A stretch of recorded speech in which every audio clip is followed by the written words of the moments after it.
Hello everyone, welcome back to एक India reaction. मैं Ajit. So guys, कैसे आप सब लोग? मुझे उम्मीद है कि आए हो अच्छे होंगे, मस्त होंगे। तो गाइस, मैं एक और नई वीडियो के साथ में आया, बहुत ही बेहतरीन एंड बहुत ही ज़बरदस्त हमारे भोजपुरी के सुपरस्टार रितेश पांडे जी का न्यू वीडियो सॉन्ग आया है। सो गाइस, बहुत ही कमाल के एंड बहुत ही सुपर सिंगिंग किया है। सो गाइस, आइए हम सॉन्ग के बारे में जानते हैं क्या है। तो गाइस, सॉन्ग का नाम है गोईठा में सलाइया and singer Ritesh Pandey and Shilpi Raj, feat है सोना पांडे एंड लिरिक्स दिया है चंदन चंदन अदुवंशी, म्यूजिक है Chhotu Rawat and director Ravi Pandit. Company level I mean जो कंपनी से इसको रिलीज किया गया वो कंपनी का नाम है वर्ल्ड वाइड रिकॉर्ड भोजपुरी। सो गैस, बहुत ही बड़े चैनल है भोजपुरी का, बहुत ही बड़े बड़े वीडियो आता है इसमें, जितने भी आता है सुपर हिट ही होता है। हम बात करें इस वीडियो तो बहुत ही सुपर, बहुत ही ज़्यादा मज़ा आएगा देखने में। सो गैस, आइए हम सॉन्ग को प्ले करते हैं, देखते हैं क्या है खास जो मुझे आया पसंद, और आई होप आप लोग को भी आएगा पसंद। सो गैस, लेट्स गो स्टार्ट।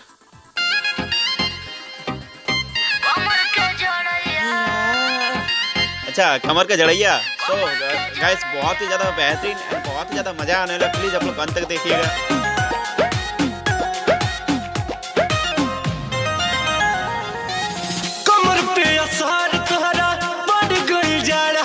अच्छा, जाड़ा का असर पड़ गया कमर में।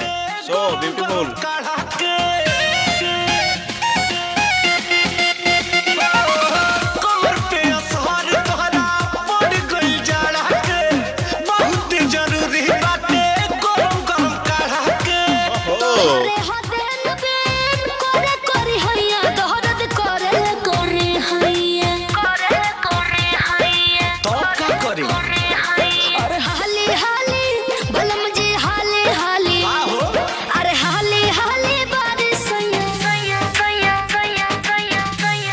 बोलो अरे हाली हाली बारिश सैया गईठा में सलैया। ओहो सुपर। तो बहनू दूर होए हमार कमर के जड़ैया। ए जी ए जी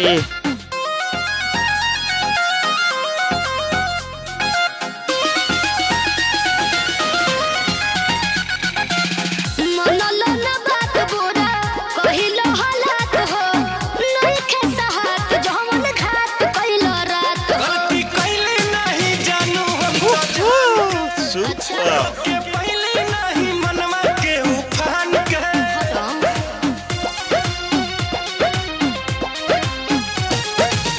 मनलो ना बात बुरा कहिलो हालात हो, नइखे साहत जवन घात कहिलो रात हो। गलती पहले नहीं जानू हम तो जान के।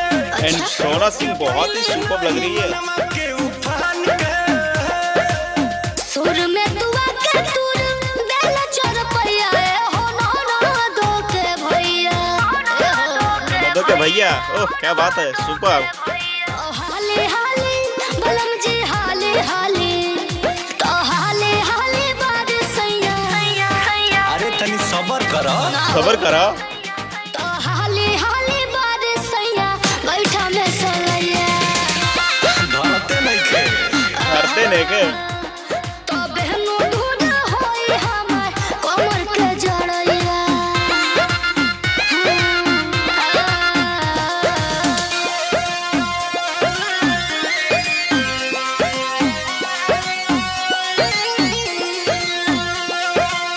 ओ, जलाने के लिए गए रितेश पांडे जी। नहीं के कटोरी तेलवा कोई तो गरम हो, चंदनिया तो बंसी को धोए तले रहम हो। ओ हर हालत देखी होता अफसोस हो। अच्छा बैठा धरत नहीं के पड़ल बाटे होश हो। अच्छा, बोला नहीं दे रहा है।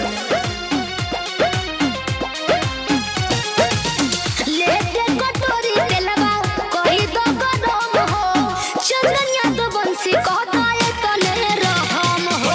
ओहो सुपर। अफसोस हो। हाँ? बैठा धरत नहीं के गोठा नहीं जल रहा है अभी। होश हो। देर जन कोरी रितेश लाई दी दवैया बालों निरदैया। रुको जरा, सबर करो। सबर करो।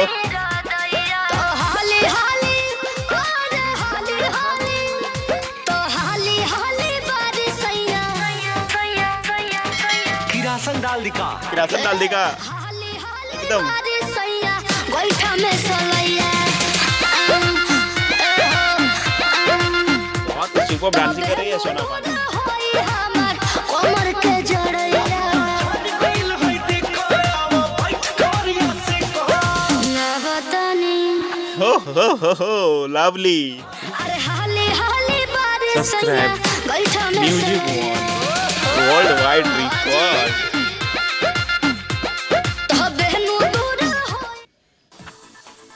सो गाइस वीडियो तो हो चुका है एंड, लेकिन बात करें जाए वीडियो के बारे में तो बहुत ही ज़्यादा सुपर था, बहुत ही ज़्यादा मस्ती, बहुत ही फुल मस्ती मिला मुझे एंड बहुत ही सुपर सिंगिंग किया है रितेश पांडे एंड शिल्पी राज ने एंड सोना पांडे बहुत ही लवली एक्टिंग कर रही थी एंड बहुत ही सुपर डांसिंग कर रही थी।